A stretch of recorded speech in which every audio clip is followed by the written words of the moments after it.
কাছে তো দুই নয়নের মনে হইছে উই, দুই নয়নের আলো হইছে উই। ছোট বউ হইছে ঘরের লক্ষ্মী আর আমরা হইছি ঘরের শত্রু। থাক, আপনি আর আমার এত কথা শোনায়েন না। আমার বাপের প্লেট থেকে মাছের মাথাটা উঠাইয়া আপনার বাবার প্লেট আমি উঠাই দিতেছি।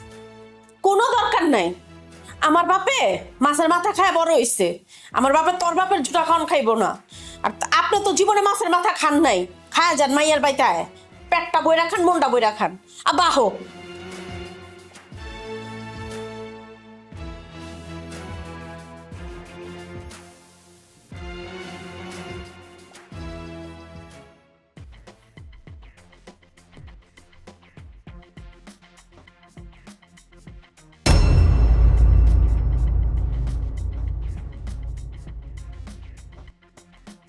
কি ব্যাপার? তুমি সুপার রুমে ফ্লোরে শুয়ে আছো কেন? কি হয়েছে? আস্তে আস্তে আস্তে। তুমি এখানে শুয়েছো কেন? বড় ভাবির আব্বাই আইছে, আমাকে ঘরে ওনারে শুইতে দিছে। আমার তো আর শোয়ার জায়গা নাই, এর লিগে তো পাখার মধ্যে এসে শুয়ে রইছি। বড় ভাবির বাপ আসছে, ভালো কথা। বড় ভাবির রুমে দিব, তার বাপের শুইতে। তোমার রুম ছাড়তে হইলো কেন? আর তুমি অসুস্থ, তুমি জানো না? হ্যাঁ, তুমি বলবা না যে আমি অসুস্থ? তাহলে তো তোমার আর তোমার রুম থেকে সরায় না। তুমি তো জানোই বড় ভাবি কেমন, যা কয় তাই করে। জানো, আমার আব্বাইও আইছিল, খাবারের টেবিলে যখন আব্বার আমি মাছের মাথাটা দিছিলাম, বড় ভাবি আব্বার খাবারের প্লেট থেকে মাছের মাথাটা নিয়ে তার বাপের প্লেটে দিছে। বড় ভাবি কি সুদ যাইব না কোনোদিন? তুমি বলো তো, বড় ভাবি সুদ যাইব না? সি সি সি সি সি সি সি। আমার শ্বশুরের ঘটনাটা দেখছে, হ্যাঁ, এই ছোট লোকই পানা, সে কষ্ট পাইছে না মনে? তুমি কষ্ট পাইছে না? এতদিন আমরা যাইছিলাম, ঘরের কথা তোর পরে জানে নাই, বাইরের লোক জানে নাই, এখন তোমার বাপ জানছে, তোমার বাপ গিয়ে জানাইব তোমার মায়েরে। তখন তখন কি হইব আমার?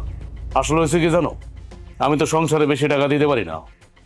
সংসারে যদি বেশি টাকা দিতে পারতাম তাহলে তো আজকে আমার শ্বশুর অপমান হইতো না। কিন্তু বড় ভাবে তো একটা আক্কেল জ্ঞান থাকা দরকার। তুমি নাইলে ভুল করমে মাছের মাথাটা দিয়েই ফালাইছো। হ্যাঁ, এই জন্য এরকম করবো তার বাপের সামনে আমার শ্বশুরের?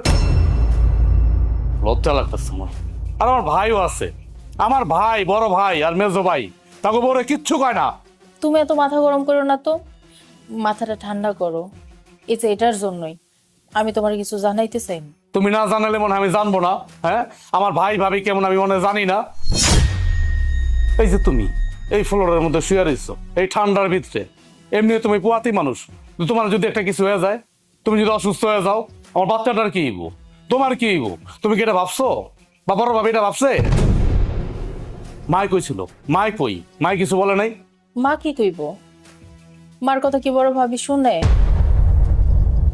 বড় ভাবি তো এক কথার মানুষ, একবার মুখ দিয়ে যা কইব তাই করব। মা তো সবসময় আমার পক্ষ নিয়ে এই কথা কয়। ঠিকই বলছো, আমার বড় ভাবি তো ভাবি না, এটা জল্লাদ, এটা দজ্জাল।